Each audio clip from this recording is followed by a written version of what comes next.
वो सलाम जी, आपने कॉल काट दी भाईजान। कॉल असल में वो कट गई हो किसी वजह से वो। जी जी। वही मैं तो मैं अर्ज ये कर रहा था, कि वो जो जाके अंग्रेजों से शिकायत की होगी, हालांकि मेरे इल्म में नहीं है, लेकिन आप बता रहे हैं तो चले आपकी बात पे भरोसा कर रहा हूँ कि जी वो पादरियों से कुश्ती लड़ रहे हैं, आपके खुदा को इस तरह कह रहे हैं। तो उसका जवाब तो मिर्जा जी ने दे दिया कि भाई ये तो मेरी एक है जी। क्या दिया है जवाब? बताया तो है आपको। उसका जवाब मिर्जा जी ने जो दिया है, रूहानी खजाइन जिल्द नंबर 15 तिरियाकुल कुलूब खोल लें, सफा नंबर 491। उसमें मिर्जा जी कह रहे हैं, सब मुझसे पादरियों के मुकाबल पर जो भी कुछ वकू में आया यही है कि हिकमत अमली से बाज वहशी मुसलमानों को खुश किया गया, और मैं दावे से कहता हूं कि मैं तमाम मुसलमानों में से अव्वल दर्जे का खैर ख्वाह गवर्नमेंट अंग्रेजी का हूं।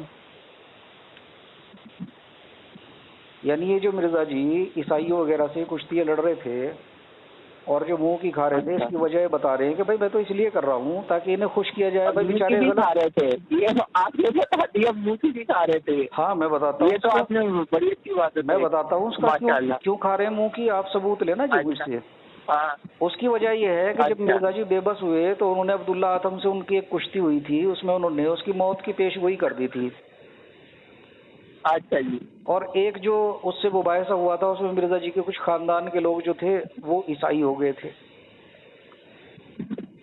अच्छा जी। और आपको तो पता है कि मौत की पेशगोई करती थी आतम की। आप एक बात भूल रहे हैं उसमें कि वो ये शर्त लगाई थी कि अगर ये रुजू नहीं करेगा तो 15 डाले जाएगा, लेकिन उसने उसी मजमे में अपनी जुबान बाहर निकाली और हाथान पकड़ के कहा उसने कि मैंने हज़रत सल्लल्लाहु अलैहि वसल्लम को दज्जाल नहीं कहा। तो इतनी दलील हालत उसकी हो गई। तो पहले से ही कहता था वो, लेकिन मिर्जा जी की तो शर्त ये थी ना कि ये मर जाएगा। तो फिर वो और लेकिन बाद में जब उसने फिर जुबान खोलनी शुरू की तो उसके बाद हलाक हो गया। मिर्जा साहब की जिंदगी में आतम मर गया कि नहीं मर गया?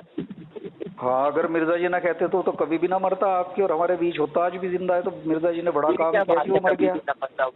अच्छा, जब वो सुन तो लें, जब वो चने पढ़वाए जा रहे थे अगर तो करेगा अपने अल्फाज से, तो उसने रुजू किया। लेकिन जब मुंह खोलनी शुरू की उसने तो फिर, और ये साफ पेशगोई में पहले से ही मौजूद था ना, रुजू के लफ्ज मौजूद थे उसमें। अच्छा, उसने रुजू कर लिया था और वो रुजू उसने किया था। आप पढ़ें, आप उसी जो मजलिस जो थी ना उसमें अपनी जुबान बाहर निकाल के कान पकड़ के उसने ये कहा कि मैंने तो उसने कहा मैं हज़रत सल्लल्लाहु अलैहि वसल्लम को दज्जाल नहीं कहा। यानी कि अपनी बात से रुजू कर लिया उसने, वो मुकर लिया। वो हज़रत सल्लल्लाहु अलैहि वसल्लम की शान को पता चली तो अपनी बात से मुकर लिया वो।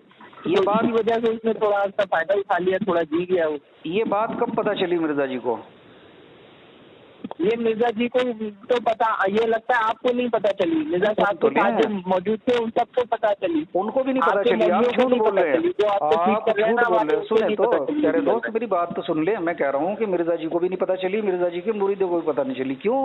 क्योंकि शाम में मौजूद थे उनको भी पता चली, और जो ईसाई जो पादरी उसके साथ थे अब्दुल आतम थे उन सबको पता चली थी, और हमको भी पता है।